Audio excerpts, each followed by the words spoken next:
Miklar framkvæmdir eru fyrirhugaðar á vegum Landsnets á Norðurlandi en Landsnet sér uppbyggingu og rekstur raforkukerfisins.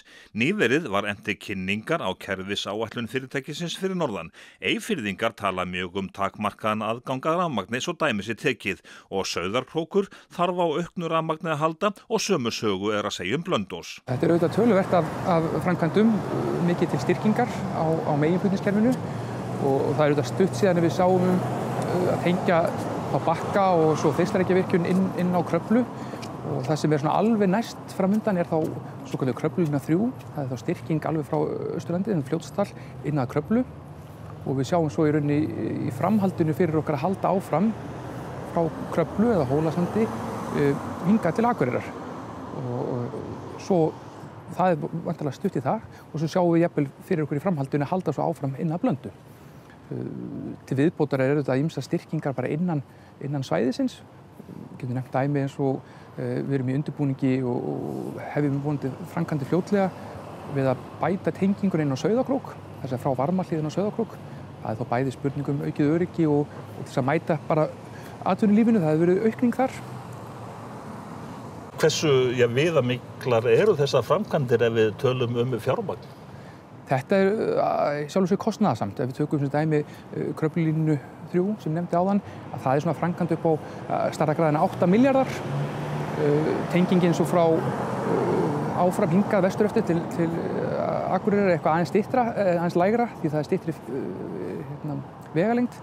Á móti kemur og þar fyrirhuguð einnig jarðstrengslögn sem kostar meira heldur en loftlínan. Það einhver kannski 2 milljarðar síðan sem við sjáum fyrir okkur styrkingin inn á Sauðárkrók. Hvað þýðir þetta fyrir þessi svæði? Þetta fyrir, ef við horfum á landi sem heild eða þetta svæði sem heild, að þetta eru mörg sjónarmið sem við erum þarna að ná fram. Eitt af því sem getur nefnt bara betri nýting á þeim orkukostum sem eru þá til staðar, að þetta nýta þá betur. Hitt síðan að þessi byggðasvæði eru þá að fá tækifæri til þess að nýta orkuna betur, þar að segja að mæta þörfunum. Við höfum séð það hérna á Eyjafjarðarsvæðinu og Sauðárkróki að vegna þess að það ekki hægt að mæta allir þörfinni, það eiginlega flutningstakmarkanir, að þá hefur einhver tækifæri ekki eftir vel gengið upp. Nú svo kannski þriðji þátturinn sem við nefna það þá öryggisþátturinn, að með þá bættum tengingum og fleiri að þá minni hætta á straumleysi. Sverrir segir að rafmagnsmálin á Eyjafirði styrkist við þessar framkvæmdir. Hann segir að aðdragandinn að framkvæmdum sé langur enda verði að taka tillit til margra þátta í undirbúningi. Kröfur að leggja jarðstrengi í jörðu hafa aukist á undanförnum árum. Það má segja að við höfum lagt mikið af kerfinu í jörðu og ef við horfum í rauninni á síðan að Landsnet var stofnað þá höfum við fyrst og fremst lagt jarðstrengi. Því miður það þannig að tæknin þannig stödd í dag að það ekki hægt að setja allt raforkukerfi í jörðu og það þó ekki efnahagslegar ástæður heldur tæknilegar takmarkanir og við höfum bara verið að ganga eins nærri þessum takmörkunum og hægt upp á síðkastið og sem dæmi þá erum við að leggja 10 km jarðstreng hérna frá Akureyri austur eftir og þá erum við að ganga ansi hressilega á möguleikan hérna á þessu svæði í þessu háspennta, þessu stóra raforkukerfi. Þessi vinna öll sömum sem að hefjast, þurfið þið mikið mannskap í þetta?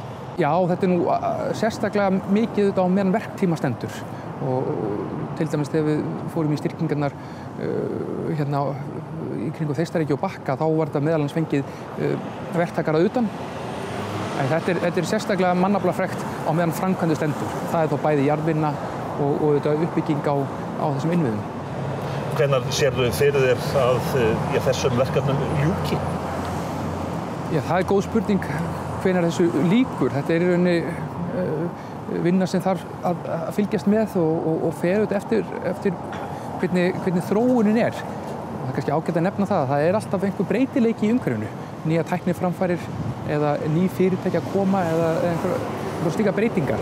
Þannig ég þori nú ekki að tala einhver endanleg lok í þessu samhengi. En þær virkjanir sem verið að tengjast þarna, næst þá betri nýting upp í þeim?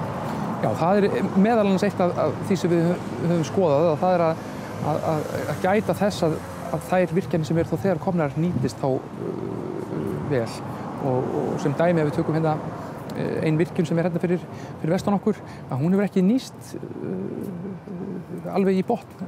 Það einfaldlega vegna þess að flutningskerfið það full lest á? Já, þetta sem blönduvirkjun og flutningskerfið frá virkjuninni hefur ekki náð að sinna rekstri hennar.